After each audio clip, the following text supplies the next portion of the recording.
बेङ्गलद्वारा यो बाङ्ला युवा साथी स्किमको एप्लिकेसन फर्म कसरी भर्नुपर्ने स्टेप बाई स्टेप भन्नेवाला छु। जहाँनिर तपाईँको सबैभन्दा पहिला यो पोइन्टमा तपाईँको एउटा पास फोटो चाहियो होइन, कलर पास फोटो साइजमा एउटा फोटो चाहियो, त्यहाँ टाल्नु पर्यो। र एप्लिकेसन सबै क्यापिटल लेटरमा भर्नुपर्ने हुन्छ।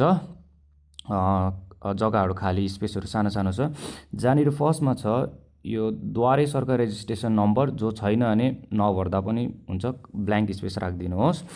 त्यहाँबाट जहाँनिर तल्लोपट्टि छ यो पोइन्टमा आधार नम्बर हाल्नुहोस् तपाईँको। त्यहाँबाट तल्लोपट्टि बेनिफिसियरी नेम एकोर्डिङ टु माध्यमिक या इक्विभ्यालेन्ट 10 पासको के छ नाम, त्यसमा अनुसार यहाँ फिलअप गर्नुहोस्, त्यो पनि क्यापिटल लेटरमै। त्यहाँबाट तल्लोपट्टि mobile number link with bank account, bank एकाउन्टसँग जुन चाहिँ तपाईँको एक्टिभ नम्बर छ लिङ्क भएको, त्यो नम्बरलाई यहाँनिर लगाउनुहोस्। अझै तल्लोपट्टि के छ, इमेल आइडी, जुन चाहिँ इमेल आइडी छ भने भ्यालिड इमेल आइडी छ भने लगाउनुहोस्, त्यो पनि यो पोइन्टमा छैन भने नलगाउँदा पनि हुन्छ। यहाँनिर जेन्डर के छ तपाईँले यहाँ टिक गरिदियो होइन। त्यहाँबाट तल्लोपट्टि छ तपाईँको डेट अफ बर्थ, तपाईँको जुन चाहिँ त्यो माध्यमिक पास भएको र इक्विभ्यालेन्ट 10मा के छ नाम, त्यही अनुसारको डेट अफ बर्थ तपाईँले यहाँ लगाउनुहुन्छ।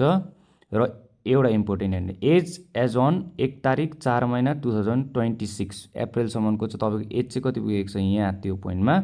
त्यहाँबाट तपाईँको आयो पिताश्रीको नाम, त्यहाँबाट तपाईँको आयो माताश्रीको नाम, त्यहाँबाट स्पाउस नेम, अगर म्यारिड या अनम्यारिड छ भने लेख्नु, अनम्यारिड छ भने लेख्नु परेन, म्यारिड छ भने लेख्नु पर्यो।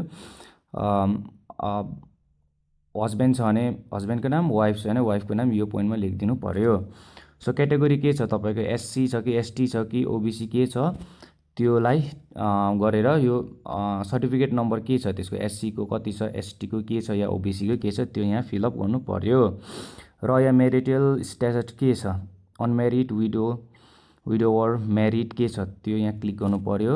त्यहाँबाट तपाईँको कन्ट्याक्ट डिटेल आयो यहाँ तलपट्टि, हाउस नम्बर जुन चाहिँ त्यो पहिलाको हाउस नम्बर त्यो लगाउनु पर्यो। भिलेज टाउन सिटी के छ तपाईँको यहाँ लगाउनुहोस्।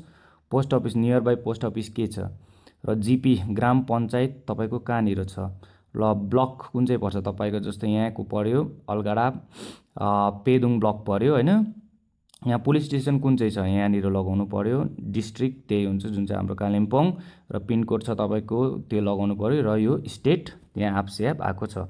र अब नेक्स्ट पेज के छ भन्दाखेरि, नेक्स्ट पेजमा के छ, माध्यमिक परीक्षा र इक्विभ्यालेन्ट 10मा जो पास गरेको थियो त्यसको रोल नम्बर कति छ यहाँ लगाउनु पर्यो। चाहे त्यो West Bengal Board of Secondary Education होस् या सिबिएसई होस् या आइसिएसई, रोल नम्बर तपाईँको यहाँ लगाउनु पर्यो। र इयर कुन चाहिँ इयरको छ यहाँ लगाउनुहोस्।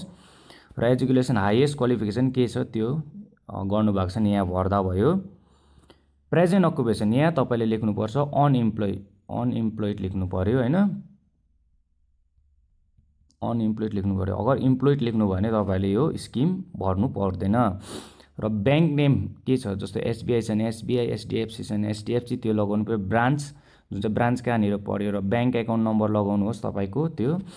र आइएफसी कोड जस्तै एसबिआइएन स्टेट ब्याङ्कको त्यो हुनेछ तपाईँको। वेदर द फाइनल एसिस्टेन्स यो प्रोभाइड स्कलरसिप यस नो यसमा तपाईँले यहाँ छ भने तपाईँले यहाँ टिक गर्नुहोस्, छैन भने यसलाई खाली छोडिदिनुहोस्। र यहाँनिर आयो माध्यमिक अर इक्विभ्यालेन्ट एडमिट कार्ड के छ तपाईँको, एडमिट कार्डको नम्बर यहाँ लगाउनुहोस्। माध्यमिक सर्टिफिकेटहरू बुझाउने, र माध्यमिकको तपाईँको मार्कसिट भए पनि हुन्छ, सर्टिफिकेट क्वालिफिकेसन देखाउँदा पनि भयो। र कपी अफ आधार कार्ड एउटा बुझाउनु पर्यो तपाईँले, केमा टिक गर्नुभएको छ। कपी अफ भोटर कार्ड एउटा बुझाउनु पर्ने छ। ब्याङ्क एकाउन्टको तपाईँको फर्स्ट पेज जुन चाहिँ, र कपी अफ एससी एसटी के क्याटेगोरीमा हुनुहुन्छ त्यसको फर्म यहाँनिर दिनुपर्ने छ। र लास्टमा तपाईँले यहाँनिर के गर्नुपर्ने, सेल्फ डिक्लेरेसन यहाँ आफ्नो साइन र कति तारिक बुझाउनु हुँदैछ त्यो फर्म त्यो यहाँनिर। र यो तलको स्पेस पर्दैन, तपाईँले यो उता नै भर्छ, no need to do. So यति नै छ, यो भर्नु सजिलो नै छ। र तपाईँहरूले यसको एउटा यो फर्म चाहिँ तपाईँहरूले नियर बाई जिपीबाट लिनु पनि सक्नुहुन्छ। र मेरो इनबक्समा गएर तपाईँहरूले लिङ्क पनि चेकआउट गर्न सक्नुहुन्छ। र अनलाइन डाउनलोड गरेर यसलाई अफलाइन निकाल्न सक्नुहुन्छ। So check the link. अरू केही क्वारी पऱ्यो भने तपाईँहरूले इनबक्समा मेसेज गर्न सक्नुहुन्छ। Okay, thank you.